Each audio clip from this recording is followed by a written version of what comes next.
So on March 14th, I woke up, I went to yoga, I came home, I saw that the borders were going to close, and I said, oh no, they're not going to block me from going to my retreat. And I packed my bag and I left ASAP. And I went straight to the airport and I hopped on a plane and I got on the last plane arriving from the US to Guatemala.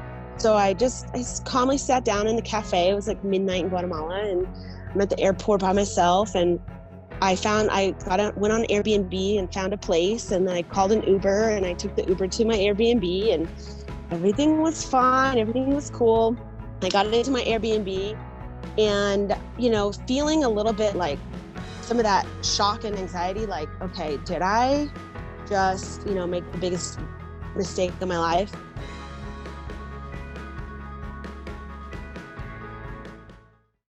Welcome to another brand new show called Profiles with Joan Priya.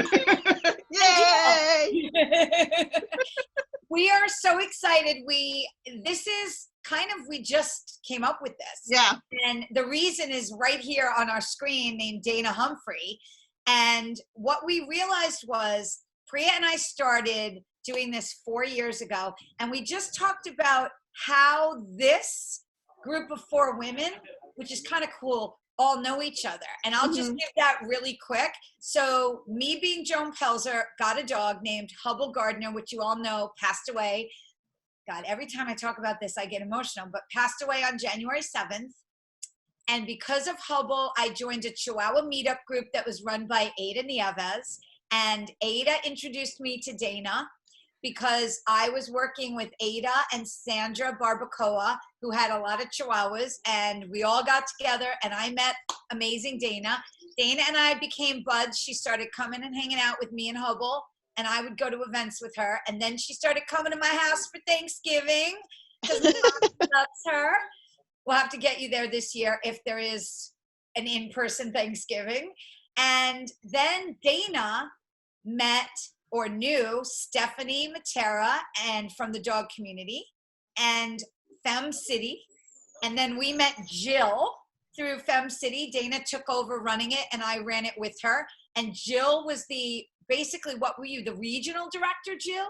Yes. And you were in Rochester at the time. And then Jill, because the Fem City group started in Miami, Jill knew Priya, who was in Miami, and moved back to New York. And now we come full circle, and Jill brought us together with Priya, and look at where we are right now. Yeah, Jill was like, Priya, you need to help Joan. Okay. And there you go. I love it. So it's kind of serendipitous that we figured we would start a new show called Profiles with Joan and Priya. And the very first person we wanted to do this with, because we hadn't ever thought of doing this before, is right here, Miss Dana Humphrey, who is, we're calling today's show saying heck yes to S.I.P, Stranded in Paradise, because look at where Dana is sitting and look at where we're sitting. Yeah, so that's not a fake Zoom background, people. No. That's real. Birds we hear too. It looks like you have a pool and a lake in your backyard. Yes.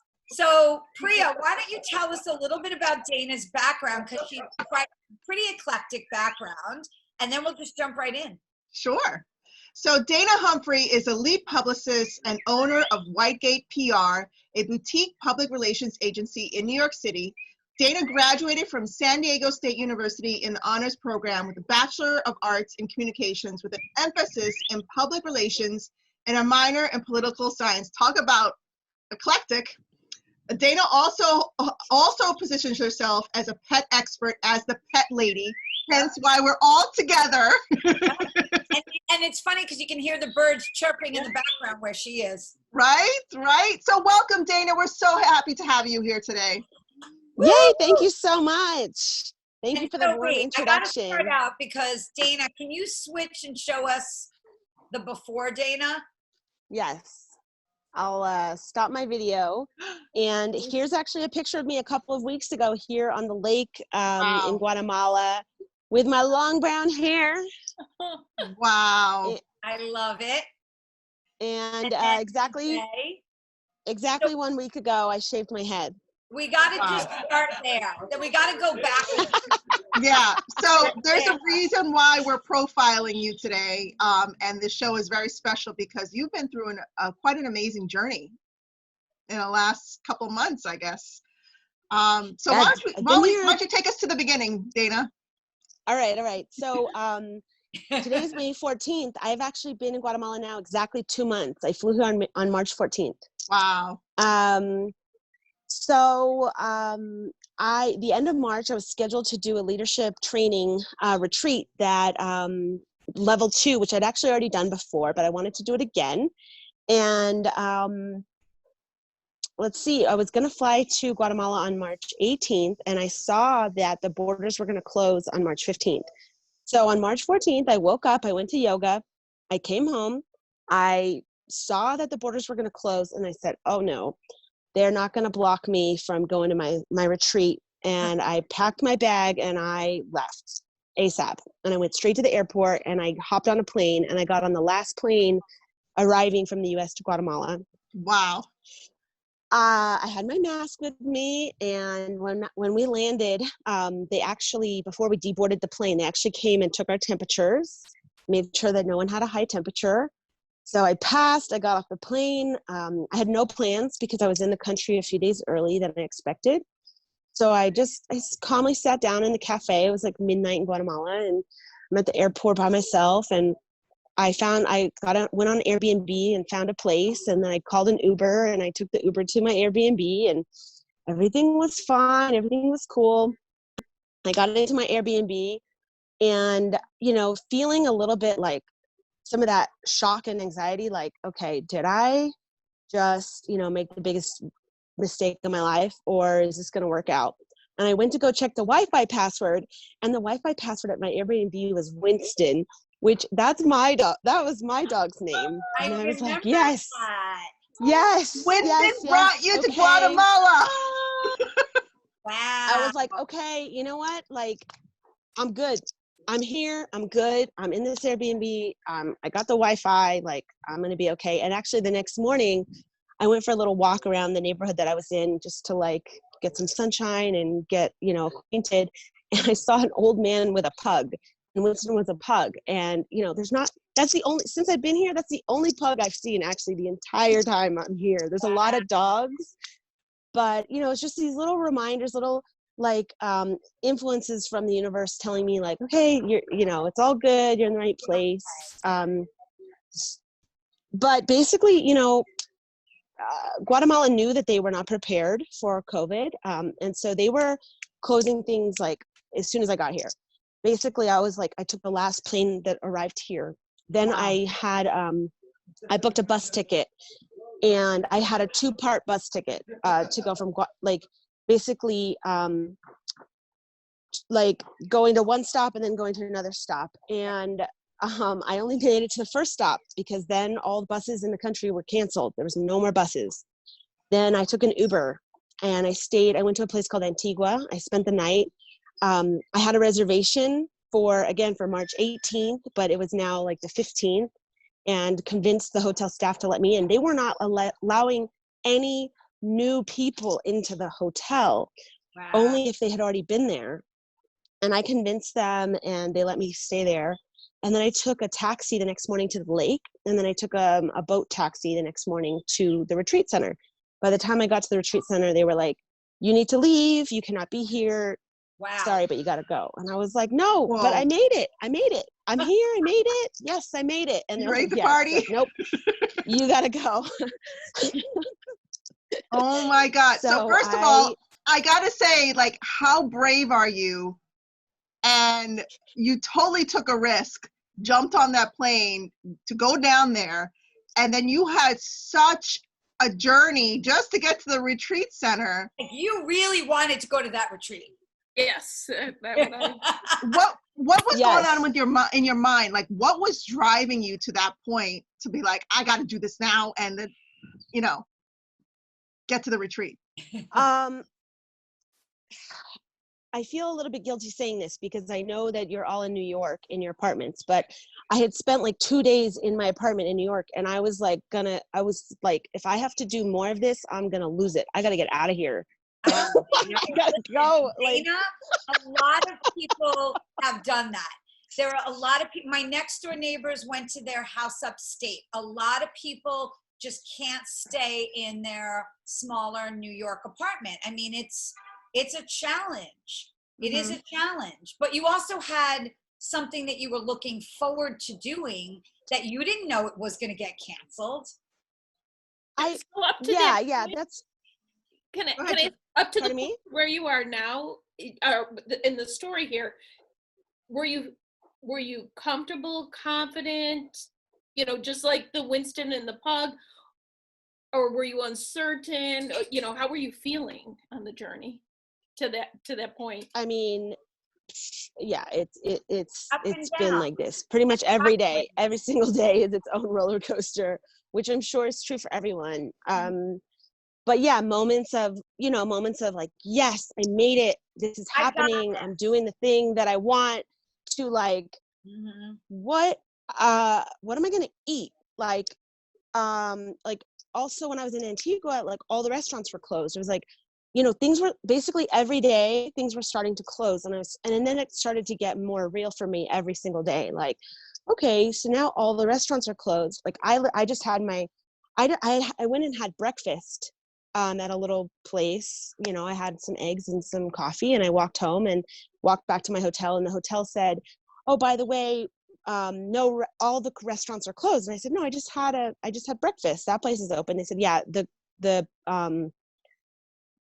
president just announced all restaurants from now on are closed. And thinking like, okay, so like, I better go get some snacks. And so the you know, stores are open. Actually, it's basically I was able, like, there's kind of like bodega type stores with metal crates down where you could do a transaction through the metal and say like, okay, I need some chips and I need whatever, like random snacks. So I got a big bag of snacks, and I lived on that actually for like 2 days. Wow. As I was traveling. Wow. Yeah. That was part of it. And before I made it, I guess, to the retreat center, and then thinking like, yes, you know, I'm here. You're like, I made it. Amazing. And then being like rejected. And that I had to really accept that. That took me like 2 days to really accept. I was sad. I was pissed. I was like, what do I do now? And I connected with another woman who was from Canada, who was in the same situation as me. She came here specifically for level 2. We both had friends who were there for the level 1 who were in it, who were allowed to stay because they were already a tight container. They didn't want new people arriving to the place. And that was like a mandate by the government. So, you know, we kind of had the support of each other. So she helped me find a place. That's where I moved into the yurt. So I had Wi-Fi, I had like this glamping situation going on. And here in San Marcos, so now I'm in this town called San Marcos, things are more open here. When I was in Antigua, it was like literally bodegas with like metal things. How I'm far like, away no, are these nothing. places?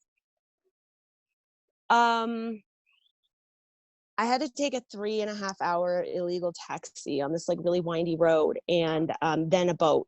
And I rolled down my window a little bit because I was getting a little like nauseous, and the driver was like, you need to roll the window back up because like this, we don't want to get pulled over by the police. And I was like, okay, got it. Oh my God, Dana. But you know what, Dana? You know, you've networked in a yurt. I remember it in New York City. And I think it's really funny that you ended up staying in a yurt as your kind of first place in Guatemala.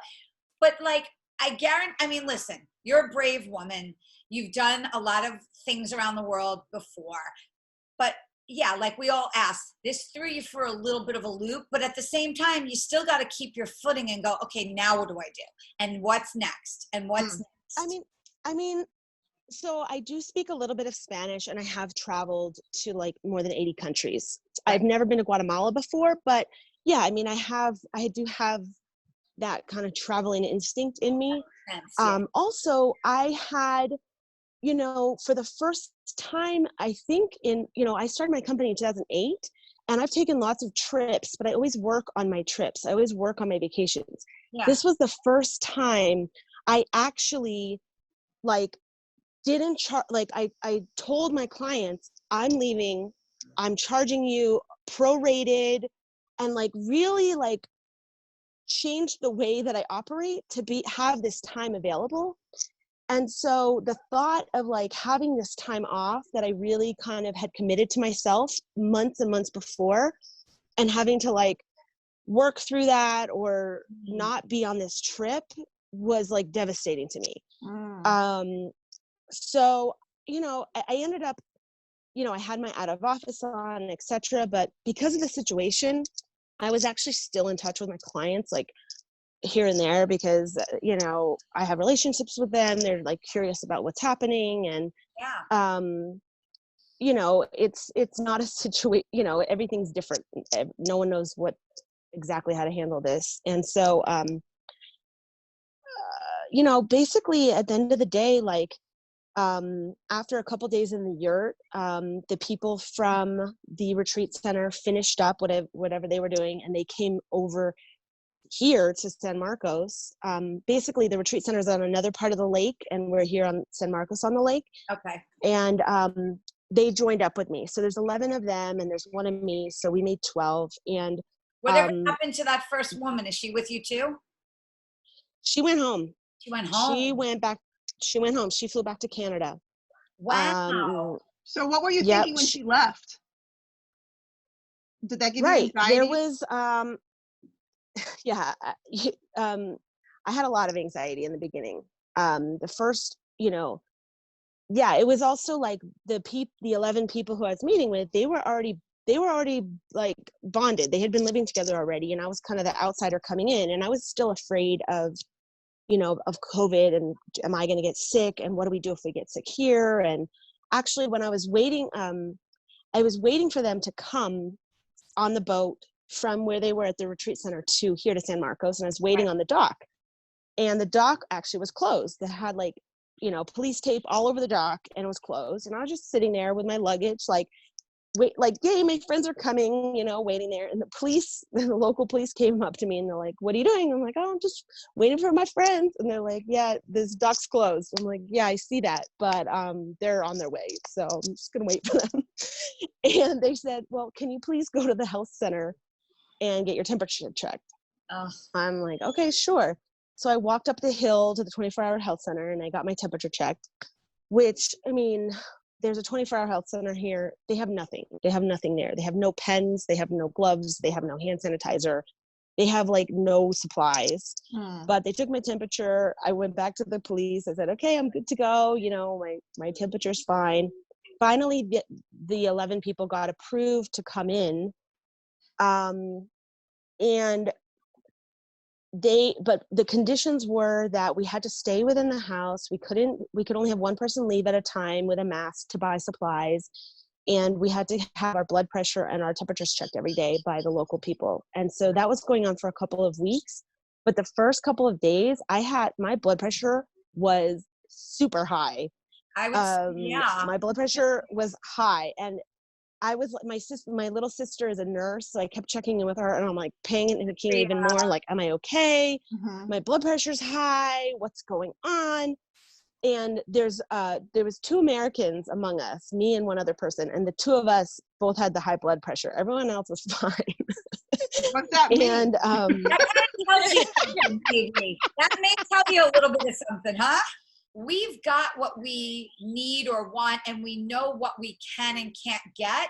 And you get there and you don't have everything you need, first of all, and you don't even know what you can or can't get or what you will need. So take us a little bit through what you went through once you got settled with this group of yours in the house. I mean, basically, once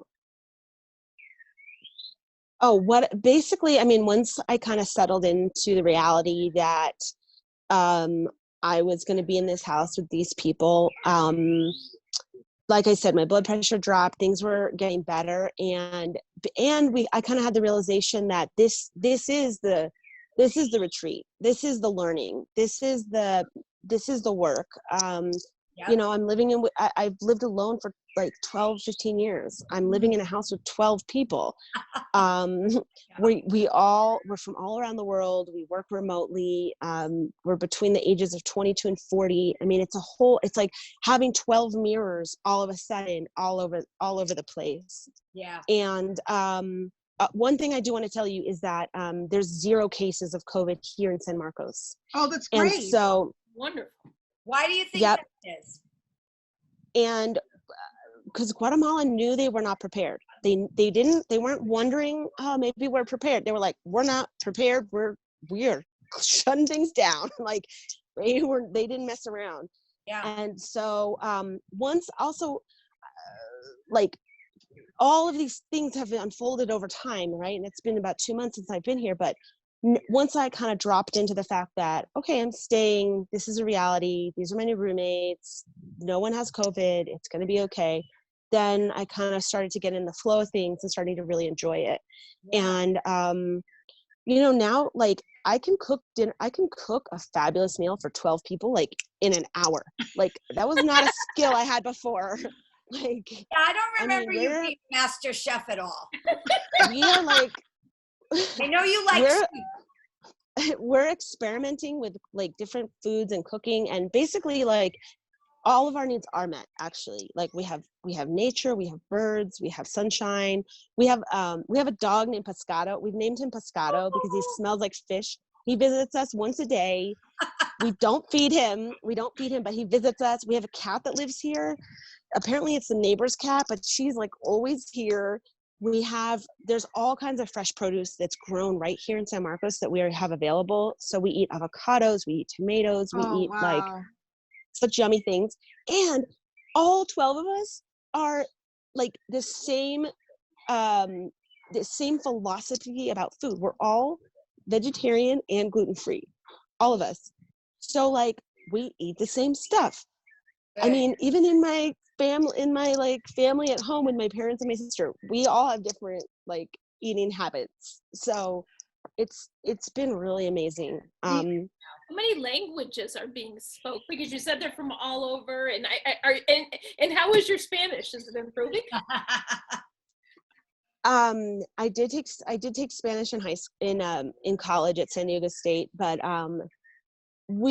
English is the common language that we speak here, but we have, you know, there was Belgium, France, Israel, Spain, UK, Australia. I mean, yeah, people are from all over. And basically like we're pushing all the limits. Like we try to have Spanish only lunch. So during lunchtime, we try to speak only Spanish. Sometimes we get lax on it and we forget and we fall back into English, and then we get reminded, okay, let's bring back like Spanish lunch. We make all of our meals together. Every morning we have a circle at 9 a.m. where we check in. Everyone shares how they're feeling, whether for a minute, you know, quick check in, like if they're feeling like sad, homesick, amazing, happy, you know, did sleep, like all the range of emotions. Why is that important for you to do that? It's really important to be able to express ourselves in that way with living with so many people, and also to be, if someone's having a really rough morning, like, you know, maybe you don't want to like be like, hey, you left all your dishes out, you know, just give them a little extra break. Yeah. Because with 12 people, we do have a dishes situation, you know, it's like, you got to clean your own cup, and we are brutal about it. It's almost like maybe, okay, I'm going to get like out there a little bit. You philosophizing? Yeah. So it's almost like you guys, maybe you all knew each other in a past life. Maybe you were siblings in a past life. And then you magically were brought together by the situation. Yeah. I mean, it's just, okay. I'm not sure how woo this show likes to get, but I had a moment around on New Year's where a friend of mine asked me, like, feel into how you want to feel for next year, like for 2020, like what does that feel like? Yeah. And I really did it, and like I'm here. I made it, like, and I believe that we all called this in. We all manifested this together, and we're definitely meant to be here. The Belgian, the guy who's Belgian, has been living here in Guatemala for 4 years, and he's been studying with the local Mayans and learning about like the Mayan calendar and Mayan rituals and all this stuff. And he's done Mayan birthday readings for each of us. Mm. So within the house, again, there's 12 of us. He did like a little constellation map of how we're all connected on this Mayan calendar. 5 of us are exactly the same. Like there's 3 who are exactly the same, and me and another person are exactly the same. The likelihood of that happening, we have a web programmer here who did the math. It's like 244 to the 244th degree. It's like extremely improbable. Yeah. Wow. Because within the Mayan calendar, you have like your main thing, kind of like your sun sign, and then you have like 4 other supporting elements, and those are all exactly the same for 3 people and 2 people, and then all of us connect to each other in some way. So like just the Mayan understanding of it is super powerful, that we're somehow here to teach each other different things about each other. Let me ask you a question. Were there other people than these 11 that were at that retreat? Uh-oh. Yes. We lost her again. Okay, there you are. So it's interesting that these 11 are who you ended up with. Right. Yep. There are no coincidences, I don't think. I mean, we can say there are or aren't. I personally think, and this has been, I went through a lot with the dog and everything happening, and I really do think that none of this that we're going through is a coincidence. That's just my thought. I think things are happening when they're supposed to happen and how, and sometimes it sucks. And sometimes we just have to go, okay, let's accept this and figure out how to move forward, which sounds like what you're doing. Yeah. And we all, we agree on a lot of things. The morning circle is like super powerful for us. If like we have a no gossip policy, like if someone came to me to talk about someone else, I'm going to invite them to go talk to that person directly. And so we're like being brave with our conversations. We're inviting each other to be brave in our conversations. We support each other we have like a list of agreements that we all agree to. We have quiet hours that we agree to. We also have parties. Since we've been here, we have 2 housemates that have turned 40. So we've had birthday parties for them. We had a slip and slide. Last weekend. How fun is that? Oh man. We had a piñata and a slip and slide on our lawn here, and it was incredible. I mean, so it's all the things, and we also try to do an activity every night. Sometimes it's just sharing. Sometimes it's sometimes we do massages on each other. We'll do like 20 minutes each back and forth, and yeah. Let me ask you something. So logistically, are you in a resort town, and are there people around you, neighbors that own the houses? How did you get this Airbnb? So the Belgian guy who's from here got us this house. And we were actually recently featured on today.com. They did a whole story about us, and then it got picked up by Yahoo News. The owner of the house she's Guatemalan. She saw the Yahoo News article and she sent it to us and said, wow, this is great. So luckily we have a really good relationship with her. She likes us, we like her. She's in Guatemala City, so she's a couple hours away. Because there's no, all transport's closed. There's no moving around. Everything's closed. There's no boats, there's no cars, there's no tuk-tuks, there's no anything. But yeah, basically, and yes, there are retreat centers here. All of them are closed. There are some other people who, there are a few other people who are kind of in our same situation where they're here and they're kind of stuck here, or there's also a lot of expats that live here. Mm. So there's been a lot of transformation while you guys have been in this space together, and you just went through a very obvious transformation. Can you walk us through that? Like, how did that happen? Why did you do that? Yeah, why? All right, so You look stunning. You look and clean and free. Yeah. Thank you. So, yeah, basically this has been a big blessing for me. And part of my kind of goals for 2020 is to start a life coaching business and to write a book. And now that I'm here and I have this space, I'm almost done with the book. Yeah. I'm working on my website for my life coaching business, and I'm really transitioning. And so for me, like my shaving of my head is really symbolic for me of staying true to myself in moving forward with the life coaching, because it's really, I've done PR for a long time and I've helped a lot of companies make a lot of money, and that's just not where my heart is anymore. I don't want to help companies be more profitable. I want to help people. I want to help women. And so that's, and I find myself that it's easy for me to say yes to the PR opportunities that I have that are, fairly, what's the word?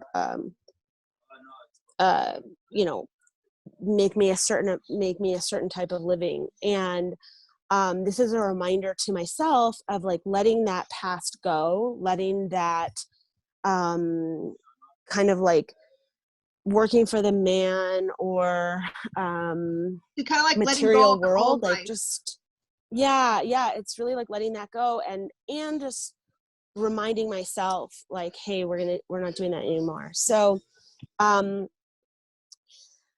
we created a ceremony. It was all kind of like my idea, but I had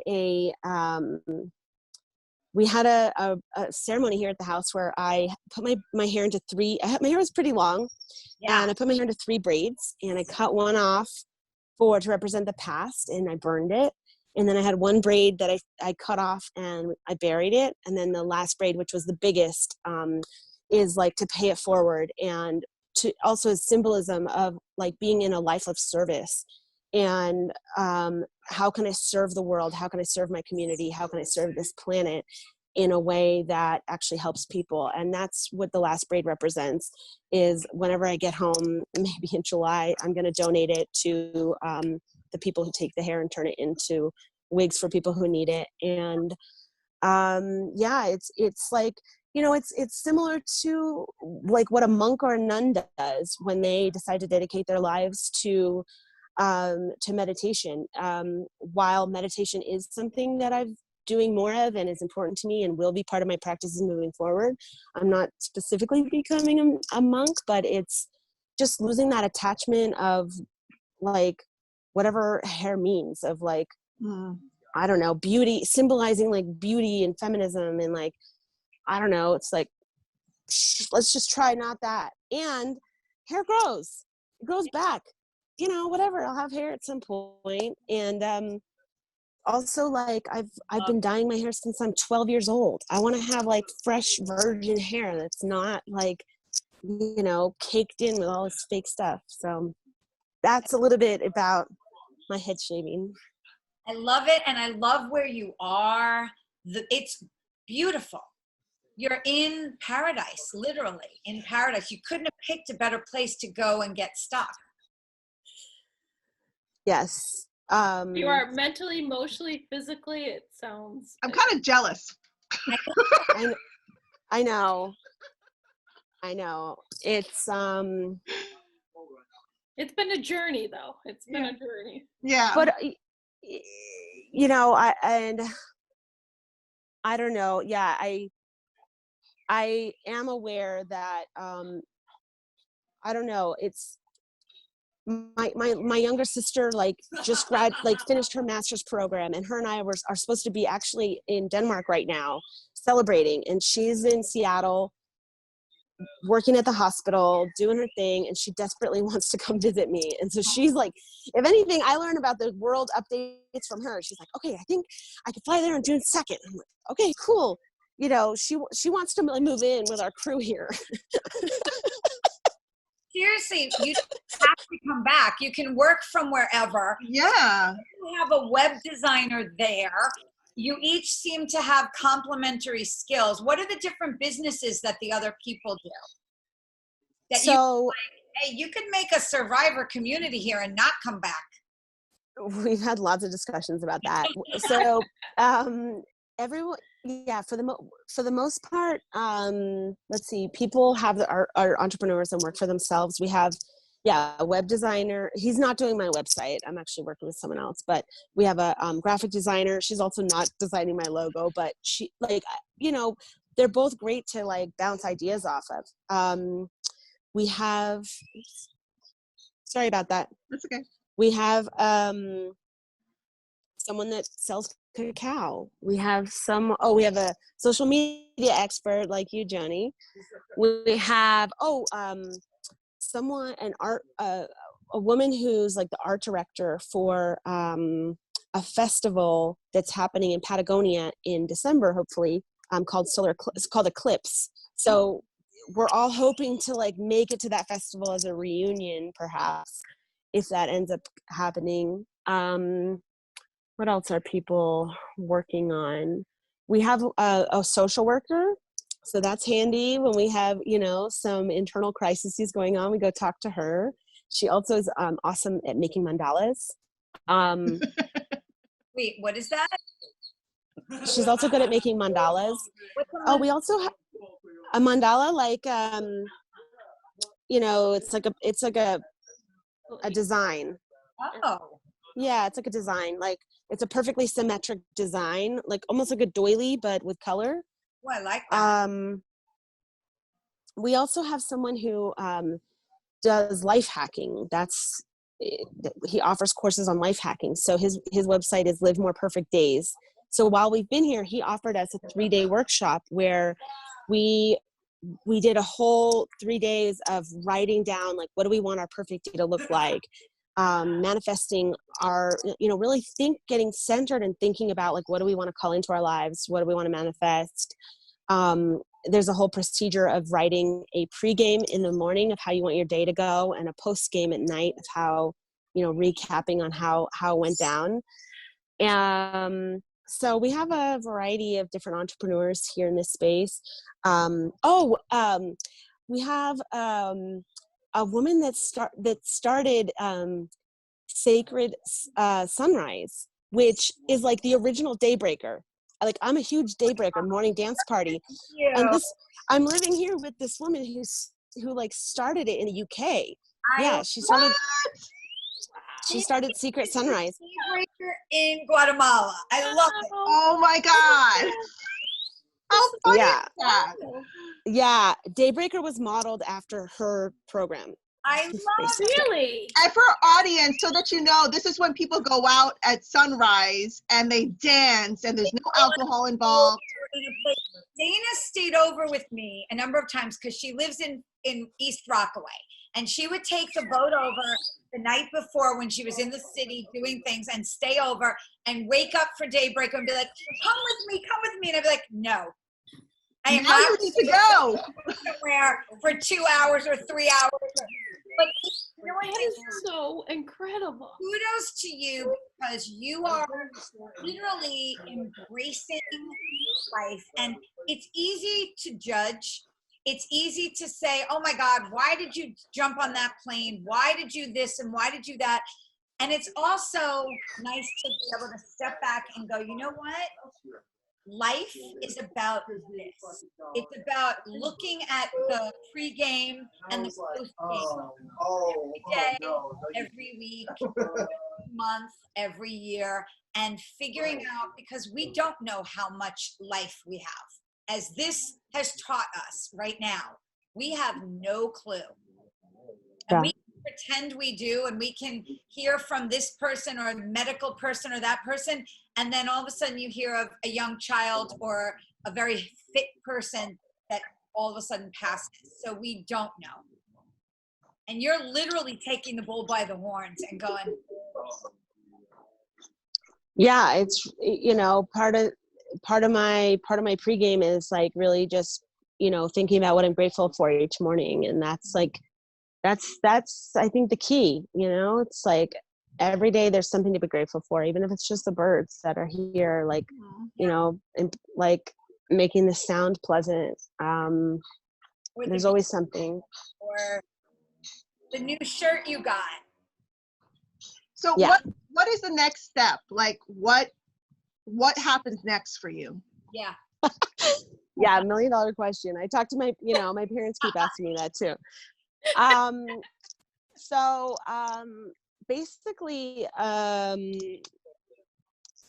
okay, I emailed United Airlines a couple days ago saying, hey, like, you know, I haven't had my flight home was supposed to be April 4th. I've had zero correspondence from them at all. I'm like, hey, like, any news about these flights? And they said, also because of my sister who's constantly checking on the flights here, she told me that there might be some flights on June 2nd. So I said, hey, I heard there's a flight on June 2nd. What do you think? Can I get on it? And they said, yep, there's a flight on June 2nd, but we're not going to book you on it because it's most likely going to be canceled. Emails back in 2 weeks. So that's the official email that I got from United. So 2 weeks basically is June 2nd. So, I mean, basically I'm hanging out till further notice. I also have heard that the borders are going to open on July 9th. There is an opportunity to take an emergency flight home. There are emergency flights from Guatemala City for Americans pretty regularly, like once a week, I believe. However, they're really expensive. I would have to really jump through 5 million hoops to get to Guatemala City. I'd have to get approval by San Marcos to leave. I'd have to get approval for every single town I have to go through. I have to get approval from their municipality. So it's a big headache. It's a lot of work. I'd have to take illegal taxis, like all these different things to get to Guatemala City, to then take a very expensive chartered flight to go back to New York, which is closed. So I'm staying here until things open. Basically, like when I hear that my hot yoga studio is like going to be opening soon, I'm going to get serious about booking flights home. Yes, and I've been there with you, and I know it's a good one. It's worth coming back for. You know, it's just so interesting, Dana, that you transitioned so much from living in Astoria to then moving by the beach, and now you're literally in paradise. What is one of the biggest lessons you feel you've learned over the past couple of years, or maybe over the past couple of hours or weeks or days? Okay, I'll tell you just a quick story that, you know, basically it's about communication, which I know seems like a no-brainer, but you know, when I was really pissed off that I wasn't able to do this retreat that I had came here for, part of it was that the lack of communication that I had had from the people who were running it. Meanwhile, at the same exact time, you know, I normally have a trade show in New York City that was supposed to be on May 12th. And my business partner was like, hey, I really think we need to, like, you know, tell the vendors something and be in touch with them. And I was like, no, we have nothing to say. There's nothing to tell them, you know, and really like not trying to be proactive about communicating with them and going through this, being here and understand, like, being on the other end of it was such a like aha moment for me of like, okay, even if we don't know what the updates are and we don't know what's going to happen, this was back in March, you know, in March we didn't know what's going to happen May 12th yet, but we can still be in touch. We can still say, here's what we're thinking, here's where we're at. Even just a nice note saying, hey, we didn't forget about you, on the receiving end makes a huge difference. And so that was like really an important shift for me to see firsthand, was like, okay, wow, yes, communicating with people is important, and, you know, it is nice to do, and all, you know, all the things. So that's been a really important lesson, is like, how can I be a better communicator? How can I be more authentic with my communicating instead of just like waiting and avoiding it? Yeah. Wow. And there's that word again, authentic. Authentic. We've been experiencing authenticity all day with everyone we've spoken to. Dana, can you talk a little bit about that concept that you mentioned, radical discontinuity? Yeah, so radical discontinuity is like about using your left and your right brain, and like reprogramming how they work together. And so actually brushing, like I've always been a hard brusher, and actually a couple months ago, my dentist suggested to me to brush with my left hand. So I would like brush more intentionally and with less force, right? And that's that's one example of radical discontinuity. Something else that we do here, like for example, we have all different roles to make this house work. When you live with 12 people, like everyone has to participate. Like we have security, we have, we call it the kitty. We have communal money that we put together to buy fruits and vegetables and stuff for our meals. We have activities. We have all these different kind of roles and responsibilities. Oh, we have laundry, right? Like every day laundry has to happen so that we can have clean clothes.